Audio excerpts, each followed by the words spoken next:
वही पुराने लाल किले से भारत आज मैं बोल रहा हूं।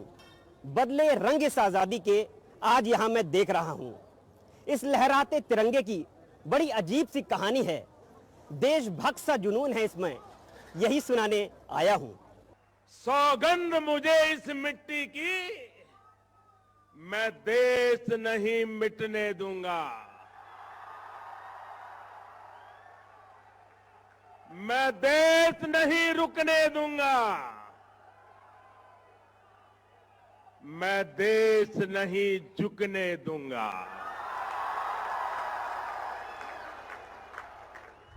सबसे पहले आप सभी को जश्न आज़ादी की ढेरों शुभकामनाएं।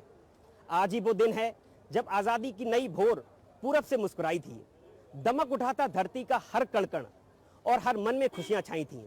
15 अगस्त 1947 जब हमें आज़ादी मिली और इसी लाल किले से हमारा राष्ट्रीय ध्वज केसरिया, सफेद और हरे रंग में रंगा तिरंगा आन बान शान से लहराया था और हम सबने प्रण लिया था कि अपने देश के लिए सदैव समर्पित रहेंगे। देश के लिए समर्पित ऐसे ही नायाब हीरे को लेकर है आज का हमारा ये खास कार्यक्रम प्रतिज्ञा जारी है। हमारे इस खास कार्यक्रम में आप सभी का स्वागत है।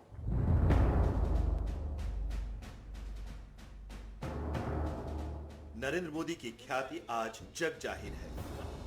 भविष्य के सपनों को साकार करने की आवश्यकता के अनुसार वह विश्व भर में सबसे ज्यादा लोकप्रिय नेताओं में से एक हैं। कभी दाग नहीं लगना चाहिए, कभी उसे चोट नहीं पहुंचनी। मोदी की लोकप्रियता उनका व्यक्तित्व है जो उन्हें और महान बनाता है।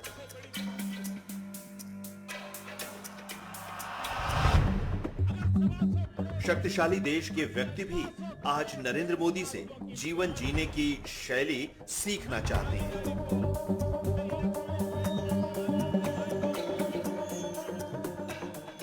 आज देश ही नहीं विदेश में भी इनके प्रशंसक मौजूद हैं।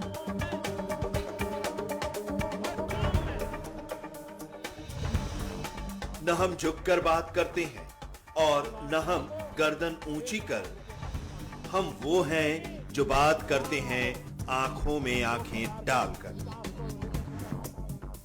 लाल किले जैसी भारत की ऐतिहासिक धरोहर पर देश की आजादी से अब तक कई राजनेताओं ने अपने शब्दों से लोगों के दिलों और दिमाग पर छाप छोड़ी है। लेकिन पिछले 6 सालों में प्रधानमंत्री नरेंद्र मोदी ने अपने शब्दों से लोगों के दिलों में जो छाप छोड़ी उसे कोई भूलने वाला नहीं है। पीएम मोदी के भाषण देश के युवाओं में जोश भरने का काम तो करते ही हैं, साथ ही पड़ोसी देशों को एक चेतावनी भी देते हैं।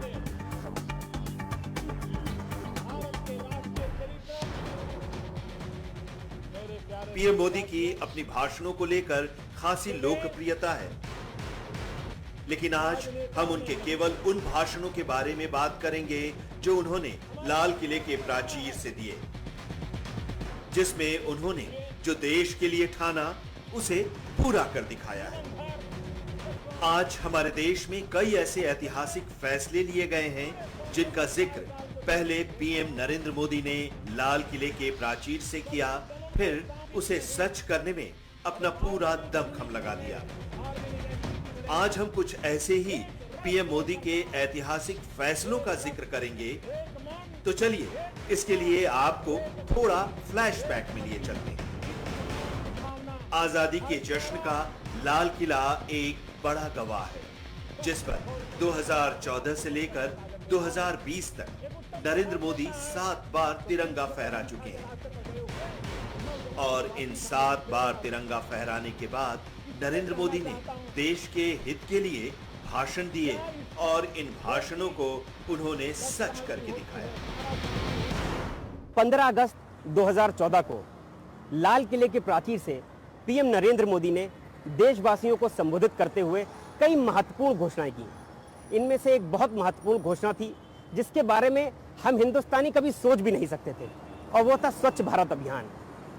जन भागीदारी के माध्यम से आज हम अपने देश को स्वच्छ बनाने में काफी हद तक सफल भी हुए हैं, पर हमारा प्रयास निरंतर जारी है।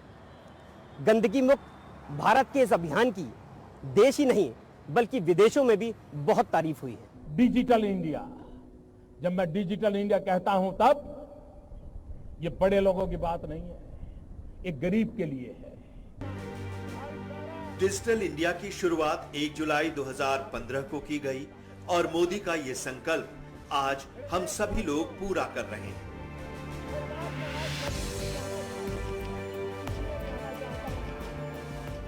और कोरोना काल में तो मानो सभी लोग डिजिटल हो गए थे जब इसे और ताकत मिली।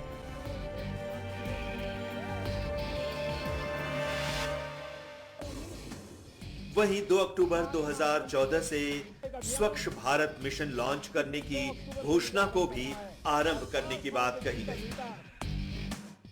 महात्मा गांधी जिन्होंने में आजादी दी, इतना बड़े देश को दुनिया के अंदर इतना सम्मान दिलाया, वो महात्मा गांधी को हम क्या दें? भाइयों बहनों, महात्मा गांधी को सबसे प्रिय था सफाई, स्वच्छता। क्या हम तय करें कि 2019 जब महात्मा गांधी की 150वीं जयंती बनाएंगे, हमारा गांव, हमारा शहर, हमारा गली, हमारा मोहल्ला, हमारी स्कूल, हमारे मंदिर, हमारी अस्पताल, सभी क्षेत्र गंदगी का नामो निशान नहीं रहने देंगे। ये सरकार से होता नहीं है, जन भागीदारी से होता है और ये काम हम सबको मिलकर के करना है। हम आपको बता दें कि 2 अक्टूबर 2014 को स्वच्छ भारत मिशन देश भर में व्यापक तौर पर राष्ट्रीय आंदोलन के रूप में शुरू किया गया था। इस अभियान के तहत स्वच्छ भारत की परिकल्पना को साकार करने का लक्ष्य निर्धारित किया गया। स्वच्छ भारत अभियान भारत सरकार द्वारा चलाया गया, जो कि सबसे महत्वपूर्ण स्वच्छता अभियान है। और साथ ही लाल किले के प्राचीर से देश के प्रधानमंत्री ने लड़कियों और महिलाओं के लिए कुछ घोषणा की। बच्चियों के लिए अलग टॉयलेट हो, तभी तो हमारी बच्चियां स्कूल छोड़ करके भागेगी नहीं। और मैं एमपी लेट फंड का जो उपयोग कर रहे हैं हमारे सांसद, उनसे आग्रह करता हूं, 1 साल के लिए आपका धन स्कूलों में टॉयलेट बनाने के लिए खर्च कीजिए। सरकार अपना बजट टॉयलेट बनाने में खर्च करे। और मैं देश के कॉरपोरेट सेक्टर को भी आह्वान करना चाहता हूं, कॉरपोरेट सोशल रिस्पॉन्सिबिलिटी के तहत आप जो खर्च कर रहे हैं, आप उसमें प्राथमिकता स्कूलों में टॉयलेट बनाने के लिए दीजिए। और इस भाषण के बाद आपको देश में ज्यादातर जगह शौचालय देखने के लिए मिल जाएगा और साथ ही स्कूलों में इसकी बेहतर व्यवस्था की गई है। तो ये रही 2014 में मोदी की अहम घोषणा, जो कि आज के समय में सच साबित हो चुकी है और देशवासी इसका लाभ भी उठा रहे हैं। ये साल था 2015 का। नरेंद्र मोदी को प्रधानमंत्री का पद संभालते हुए 1 साल से ज्यादा का समय हो चला था, पर लोगों का भरोसा प्रधानमंत्री पर चट्टान की तरह मजबूत होता जा रहा था। उसी दौरान जब प्रधानमंत्री नरेंद्र मोदी ने दूसरी बार इसी लाल किले पर झंडा फहराया, तो लोगों का उत्साह देखने वाला था। 2015 में लाल किले के प्राचीर से नरेंद्र मोदी ने कहा कि सरकार का लक्ष्य अपने 1000 दिनों के भीतर 18,500 गैर विद्युतकृत गांवों में बिजली पहुंचाना है। आजादी के इतने वर्ष हो गए, लेकिन आज भी हमारे देश में करीब 18,500 गांव ऐसे हैं कि जहां बिजली का तार नहीं पहुंचा है, बिजली का खंभा नहीं पहुंचा है। आजादी का सूरज, आजादी का प्रकाश, आजादी के विकास की किरणें 18,500 गांव वंचित है। अगर पुराने तरीके से चलते रहे तो शायद इन 18,000 गांवों में खंभा पहुंचाते पहुंचाते, बिजली का तार पहुंचाते पहुंचाते 10 साल लग जाएंगे। देश 10 साल इंतजार करने के लिए तैयार नहीं है।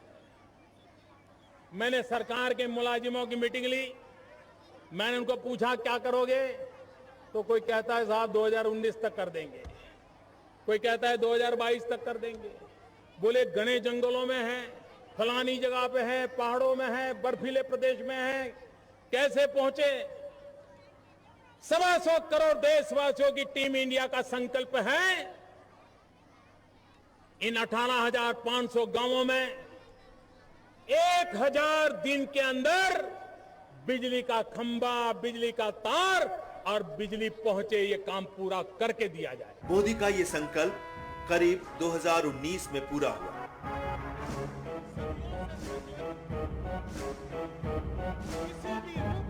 बिजली मंत्रालय के अनुसार 2018 के 31 मार्च तक कुल 18,452 गांवों में से 16,783 गांवों में बिजली पहुंचाई जा चुकी थी।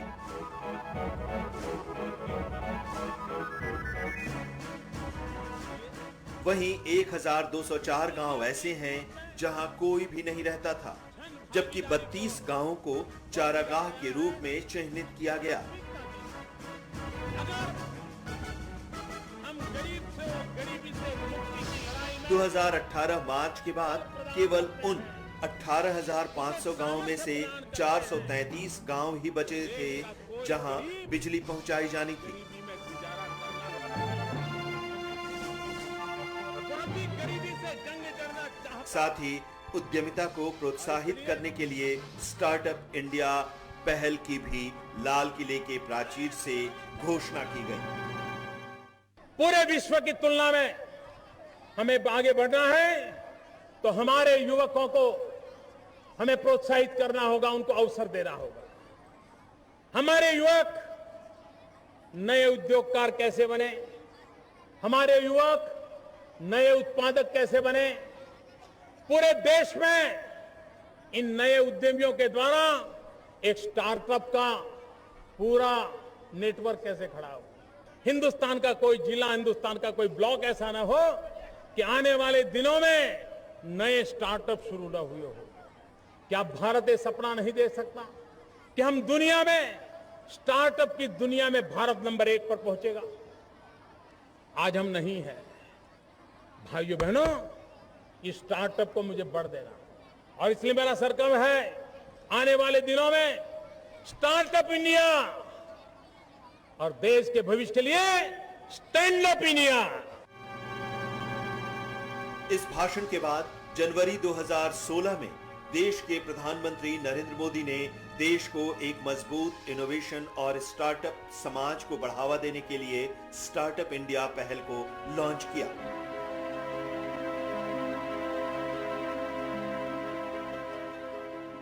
आपको बता दें कि इस पहल को वाणिज्य और उद्योग मंत्रालय में उद्योग और आंतरिक व्यापार को बढ़ावा देने वाला विभाग देखता है।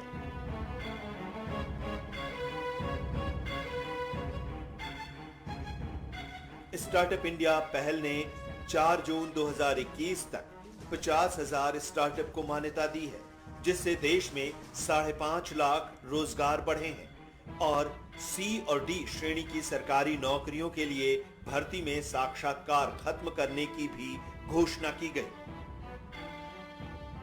मेरे मन में कई दिनों से चल रहा है, ये गरीब मां का बेटा, कम शिक्षा पाया हुआ व्यक्ति जिसे छोटी छोटी नौकरियों की जरूरत है, क्या उसको इंटरव्यू देना जरूरी है? क्या बिना इंटरव्यू उसको नौकरी नहीं मिल सकती? क्या ऑनलाइन उसकी मार्कशीट के आधार पर यह तय हो कि हमें 500 लोगों की जरूरत, पहले 500 कौन है? हमें 2000 की जरूरत है, पहले 2000 कौन है? हां, जहां पर फिजिकल फिटनेस के टेस्टिंग है उसके दायरे अलग हो, उसकी पद्धति अलग हो। जहां ऊपर के नौकरियां हैं, जहां पर पर्सनालिटी का महत्व रहता है, एक्सपीरियंस का महत्व रहता है, लेकिन छोटी छोटी, मैं तो देख रहा हूं रेलवे की नौकरी के लिए नागालैंड, मिजोरम से लोग एग्जाम देने के लिए, इंटरव्यू देने के लिए मुंबई तक बेचारे दौड़ते हैं। ये मुझे बीमारी बंद करनी है। मैं आग्रह करता हूं राज्य सरकारों को, मैं आग्रह करता हूं सरकार के मेरे सभी साथियों को कि हम छोटी छोटी नौकरियों से ये इंटरव्यू हो सके उतना जल्द बंद करें। आपको बता दें कि इसके बाद 9,000 पदों पर इंटरव्यू प्रक्रिया को भी खत्म कर दिया गया। यानी 1 साल के भीतर ही मोदी के द्वारा की गई घोषणा पर काम किया गया। देश में एक समय ऐसा था जब बैंक खाते खुलवाना आम आदमी, खासकर गरीब लोगों के लिए दूर की कौड़ी थी। लेकिन ये प्रधानमंत्री नरेंद्र मोदी की ही दूरदर्शी सोच का नतीजा था कि जनधन अभियान के माध्यम से 38 करोड़ गरीबों के बैंक खाते खुलवाए। और साल 2016 में जब लाल किले की प्राचीर से प्रधानमंत्री नरेंद्र मोदी ने सिर्फ गरीबों के हितों की ही बातें नहीं की, बल्कि पड़ोसी मुल्क से भी गरीबी से लड़ने का आग्रह किया था। 2016 में लाल किले पर प्रधानमंत्री नरेंद्र मोदी ने अपने भाषण में बहुत से काम गिनवाए, जिनमें 2 करोड़ से अधिक शौचालय, 21 करोड़ लोगों को प्रधानमंत्री जन धन योजना के तहत जोड़ा गया, 10,000 गांवों को बिजली प्रदान की गई। साथ ही ऐसी कई उपलब्धियों की भी बात की। वहीं एक नई घोषणा की जो हमारे स्वतंत्रता सेनानियों के परिवार के सदस्यों की पेंशन को लेकर थी। देश में स्वतंत्र सैनिकों का एक बहुत बड़ा योगदान रहा है। इन स्वतंत्र सैनिकों का योगदान रहा है तो आज मैं इन सभी मेरे श्रद्धेय स्वतंत्र सैनिक परिवारजनों को, जो उनको सम्मान राशि मिलती है, जो पेंशन मिलता है, उस पेंशन में 20% की वृद्धि करने का सरकार निर्णय कर रही है। जिस स्वतंत्र सेनानी को अगर पहले 25,000 रुपये मिलते थे तो अब उसको 30,000 रुपया मिलेंगे। और हमारे इन स्वतंत्र सेनानियों के त्याग और बलिदान को एक छोटा सा एक मेरा पूजा अर्चन का प्रयास है। इस फैसले के बाद पेंशन बढ़ाने पर 1.5 महीने के अंदर कैबिनेट ने मुहर लगाई और स्वतंत्रता सेनानियों की मासिक पेंशन में करीब 5,000 रुपए तक की वृद्धि की गई। इस काम को तो मोदी सरकार ने 1.5 महीने के अंदर ही पूरा करके दिखाया। 71वें स्वतंत्रता दिवस के अवसर पर यशस्वी प्रधानमंत्री नरेंद्र मोदी ने देशवासियों से डिजिटल लेन देन और कैशलेस अर्थव्यवस्था की ओर बढ़ने की अपील की। तो वहीं महिलाओं के लिए उज्ज्वला योजना की शुरुआत भी की।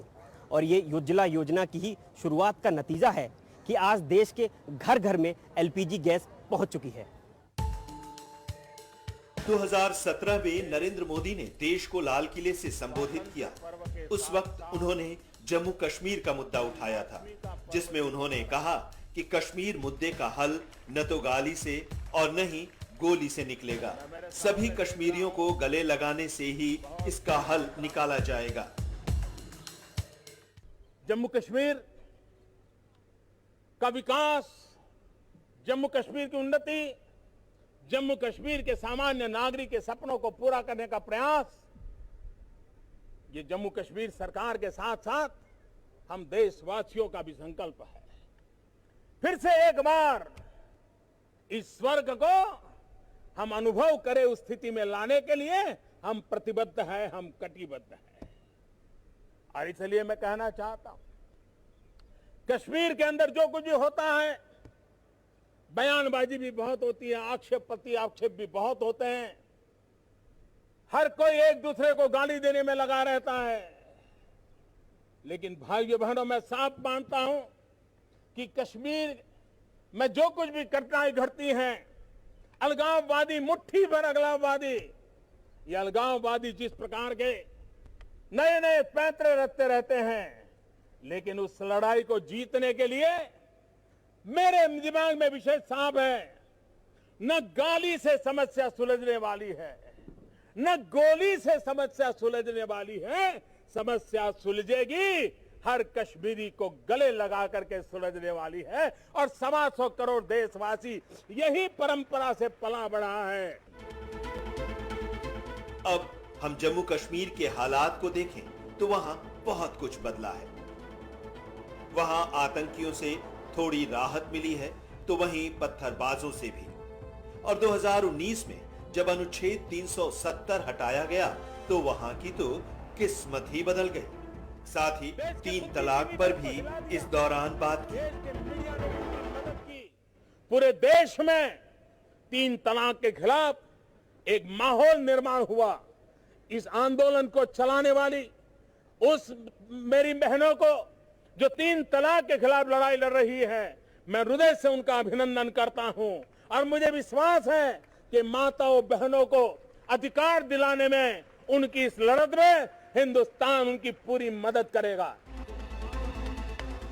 इस बार लाल किले के प्राचीर से मुस्लिम महिलाओं को 3 तलाक से मुक्ति के लिए कानून लाने का ऐलान किया, जिसके लिए 3 तलाक का नया कानून पारित किया गया। इससे 3 तलाक के मामलों में काफी कमी आई। प्रधानमंत्री ने न्यू इंडिया का वादा भी किया। उन्होंने कहा 2022 तक हम सब मिलकर एक ऐसा भारत बनाएंगे जहां गरीब के पास पक्का घर हो, बिजली हो, पानी हो और किसानों की आय दोगुनी करेंगे। इसके बाद हर गरीब को पक्का घर देने का वादा काफी हद तक अमल में है। अब तक 1 करोड़ 10 लाख घर बन चुके हैं। ज्यादातर आवास भूमिहीन लोगों को दिया जाना है। उनके जीवन का निर्णायक वर्ष है। शहरी क्षेत्रों में मार्च 2020 तक सभी 1 करोड़ 12 लाख घरों को मंजूरी दे दी गई और 75 लाख घरों की नींव रख दी गई। मौका था 72वें स्वतंत्रता दिवस का और जगह लाल किला। इस बार प्रधानमंत्री नरेंद्र मोदी ने विश्व की सबसे अनूठी आयुष्मान भारत योजना का ऐलान किया और आज इस योजना के तहत 50 करोड़ से अधिक लोगों को 5 लाख रुपए तक स्वास्थ्य लाभ मिल रहा है, जबकि 94 लाख लोग इसका लाभ उठा चुके हैं। 72वें स्वतंत्रता दिवस के मौके पर प्रधानमंत्री नरेंद्र मोदी ने जन आरोग्य योजना का ऐलान किया। इसके तहत 10 करोड़ परिवारों को 5 लाख तक इलाज की सुविधा की बात कही। देश में एक नई चीज, देश के गरीब से गरीब व्यक्ति को, सामान्य जन को आरोग्य की सुविधा मिले, इसलिए गंभीर बीमारियों के लिए और बड़ी अस्पतालों में सामान्य मानवी को भी आरोग्य की सुविधा मिले, मुफ्त में मिले। और इसलिए भारत सरकार ने प्रधानमंत्री जन आरोग्य अभियान प्रारंभ करने का तय किया है। यह प्रधानमंत्री जन आरोग्य अभियान के तहत, आयुष्मान भारत योजना के तहत इस देश के 10 करोड़ परिवार, ये प्रारंभिक है, आने वाले दिनों में निम्न मध्यम वर्ग, उच्च मध्यम वर्ग, उसको भी इसका लाभ मिलने वाला है। और इसलिए 10 करोड़ परिवारों को, यानी करीब करीब 50 करोड़ नागरिक, हर परिवार को 5 लाख रुपया सालाना ये हेल्थ एश्योरेंस देने की योजना है। जन आरोग्य योजना से अब तक 12 करोड़ 56 लाख लोग जुड़ चुके हैं। 1 करोड़ 17 लाख लोगों ने अब तक 5 लाख रुपए तक का मुफ्त इलाज कराया है। और इसी के बाद जम्मू कश्मीर को आतंकवाद से मुक्ति दिलाने और लोगों का दिल जीतने का संकल्प लिया था। अब ऑपरेशन क्लीन के तहत इस मुहिम में काफी सफलता मिली है। साल 2019 ये मौका था जब प्रधानमंत्री नरेंद्र मोदी दूसरी बार देश की सत्ता पर काबिज हुए थे। 73वें स्वतंत्रता दिवस के अवसर पर प्रधानमंत्री नरेंद्र मोदी ने हुंकार भरते हुए कहा था कि जो काम पिछले 70 वर्ष में नहीं हुआ, नई सरकार बनने के बाद वो कार्य महज 70 दिनों के भीतर हो गया। लाल किला और उसकी प्राचीर 2019 में प्रधानमंत्री ने सुरक्षा के मौके पर नई चुनौतियों के मद्देनजर तीनों सेनाओं के बीच तालमेल के लिए चीफ ऑफ डिफेंस स्टाफ का नया पद बनाने का ऐलान किया था। इसके बाद इस वादे को पूरा भी किया गया। इस घोषणा के तहत जनरल विपिन रावत के रूप में पहले सीडीएस की नियुक्ति की जा चुकी है और उन्हें काफी अधिकार भी दिए गए हैं।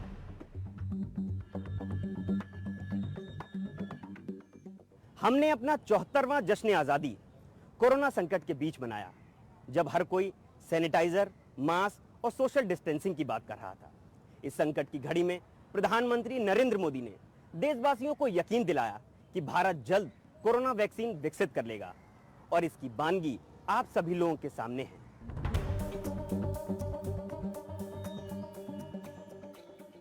प्रधानमंत्री ने इस बार स्वतंत्रता दिवस पर आत्मनिर्भर भारत का मंत्र दिया।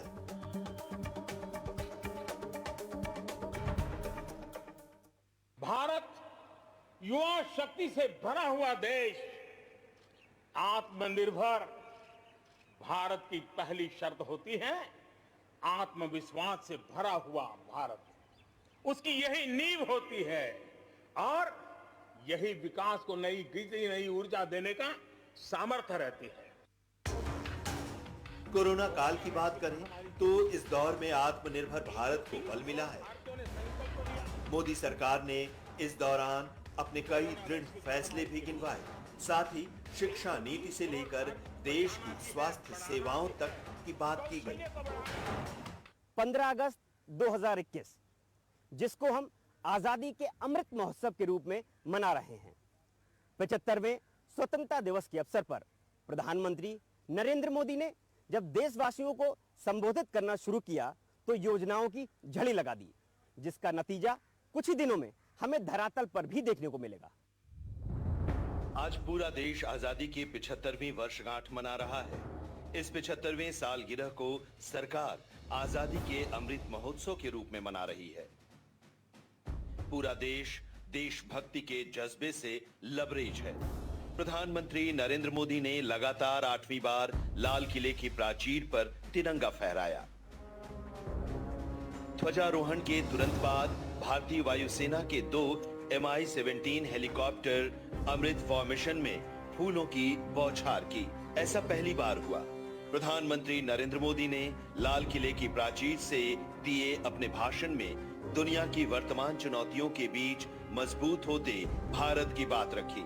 प्रधानमंत्री ने अपने भाषण की शुरुआत देश की स्वतंत्रता के लिए अपना सर्वस्व न्यौछावर करने वाले स्वतंत्रता सेनानियों को श्रद्धांजलि देते हुए की। वहीं प्रधानमंत्री ने देशवासियों के नाम अपने संबोधन में नए भारत के अगले 25 साल का विजन भी पेश किया। प्रधानमंत्री मोदी ने कहा कि हम आजादी का जश्न मनाते हैं, लेकिन बंटवारे का दर्द आज भी हिंदुस्तान के सीने को छलनी करता है।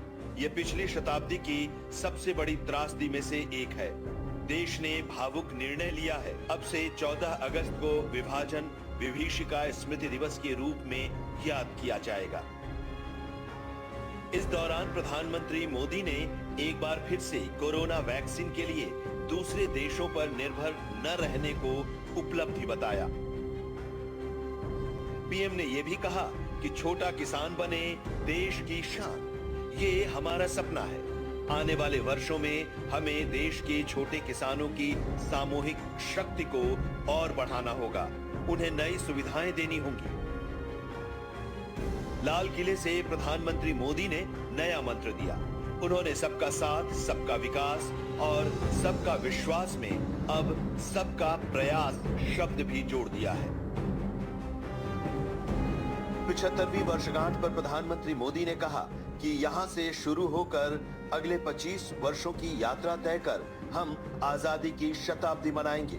नए भारत के सृजन का ये अमृत काल है। नए अमृत काल में हमारे संकल्पों की सिद्धि हमें आजादी के 100 वर्ष तक ले जाएगी। लाल किले पर केंद्रीय मंत्रिपरिषद के सभी सदस्य, विभिन्न दलों के नेता और विदेशी राजनयिकों सहित केंद्र के वरिष्ठ अधिकारी भी उपस्थित थे। टोक्यो ओलंपिक में हिस्सा लेने वाले भारतीय दल के प्रतिनिधियों की उपस्थिति आकर्षण का केंद्र थी। प्रधानमंत्री ने उन्हें विशेष तौर पर आमंत्रित किया था। है गर्व हमें उन वीरों पर, भारत मां के जो बेटे हैं। है जान से प्यारा वतन हमें, शिक्षा इस बात की देते हैं। जय हिंद, जय भारत, सहारा प्रणाम।